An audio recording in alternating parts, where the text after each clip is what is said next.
কাঁচা কাঁঠালের তরকারি যে এত মজা হয় আমার নিজেরও জানা ছিল না। একবার হলেও ট্রাই করবেন, যাকেই খাওয়াবেন এর স্বাদ কখনোই ভুলবে না। বারবার রিকোয়েস্ট আসবে এই তরকারিটা রান্না করতে। সাদা ভাত, পোলাও, রুটি সব কিছুর সাথে মানিয়ে যায়। তরকারি রান্নার জন্য আমি একটা কাঁঠালের 4 ভাগের 1 ভাগ নিয়েছি, কারণ এখানে এভাবেই কিনতে পাওয়া যায়। তো কাঁঠালটা আমি মাঝখান দিয়ে কেটে তারপরে বাইরের অংশটাও কেটে ফেলে দিচ্ছি এবং মাঝখানের যে লম্বা অংশ সেটাও ফেলে দিচ্ছি। এটা কিন্তু খেতে তিতা লাগতে পারে, এজন্য এভাবেই কেটে নিতে হবে। তারপরে ছোট ছোট করে পুরো কাঁঠালটা কেটে নিয়েছি, আর আমি বিচি সহই নিয়েছি। চুলায় আগে থেকে আমি পানি গরম হতে দিয়েছিলাম। ফুটন্ত গরম পানিতে সামান্য লবণ এবং সামান্য হলুদ দিয়ে এই কাঁঠালটা আমি কয়েক মিনিট সেদ্ধ করে নেব, যাতে রান্নাটা সহজ হয়ে যায়, কাঁঠালটা খুব দ্রুত সেদ্ধ হয়ে যায়। তারপরে কাঁঠালটা আমি নামিয়ে নিয়েছি, আর পাশে অন্য চুলায় তেল গরম হতে দিয়েছি। আর এই তেলের মধ্যে আমি একটা 1 কেজি পরিমাণের মুরগি কেটে ধুয়ে ভালো মতো পরিষ্কার করে নিয়ে তারপরে তেলে ভেজে নিচ্ছি।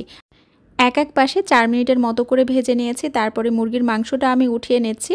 এখন একই তেলের মধ্যে আমি কাঁঠালটাও ভেজে নেব, যেই কাঁঠালটা আমি একটু আগে সেদ্ধ করে নিয়েছি।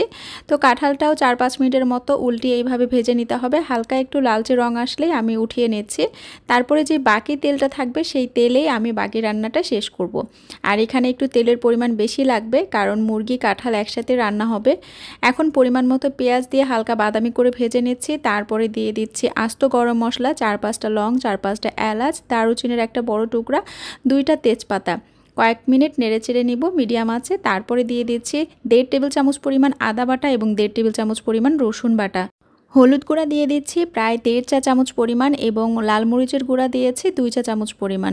স্বাদ মতো লবণ দিয়ে দিতে হবে, আর আমি পানি দিয়ে দিচ্ছি যাতে মশলাটা পুড়ে না যায়। এখন দিয়ে দিচ্ছি 1 টেবিল চামচ পরিমাণ ধনিয়ার গুঁড়া এবং 1 টেবিল চামচ পরিমাণ জিরার গুঁড়া। মশলাটাকে খুব ভালো মতো কষিয়ে নিচ্ছি। ঢাকনা দিয়ে ঢেকে রেখেছি যতক্ষণ না পর্যন্ত উপরে এইভাবে তেলটা ভেসে উঠে আসছে। এখন আমি ভেজে রাখা মুরগির মাংসটা দিয়ে দিচ্ছি, সাথে কাঁঠালগুলোও দিয়ে দিব। সব কিছু একসাথে নেড়ে চেড়ে আমি আরও কয়েক মিনিট কষিয়ে নিব। আর এখানে সব কিছু যেহেতু ভেজে নেওয়া হয়েছে, তাই কোনো পানি বের হবে না। চুলার আঁচটা মিডিয়াম টু লোয়ে রেখে আমি বারবার নেড়ে চেড়ে এই মাংসটা কষিয়ে নিব মশলার সাথে। একটু চেষ্টা করবেন সময় নিয়ে কষাতে, এতে করে স্বাদটা বেশি ভালো আসবে। আমি মিডিয়াম টু লো আঁচেই রেখেছি, বারবার ঢাকনা দিয়ে ঢেকে রেখেছি এবং একটু করে নেড়ে দিয়েছি। দেখতেই পাচ্ছেন রঙটা কিন্তু খুব সুন্দর এসেছে। আর আপনারা ঝাল এবং লবণের পরিমাণটা আপনাদের পছন্দ মতো অ্যাডজাস্ট করে নেবেন। আমি এই পর্যায়ে দিয়ে দিচ্ছি আধা চা চামচ পরিমাণ গরম মশলার গুঁড়া। অবশ্যই গরম মশলার গুঁড়াটা অ্যাড করবেন, এতে খুব সুন্দর একটা ফ্লেভার আসবে এবং স্বাদেরও অনেক পার্থক্য হবে। দেখতেই পাচ্ছেন উপরের দিকে তেলটা ভেসে উঠে এসেছে।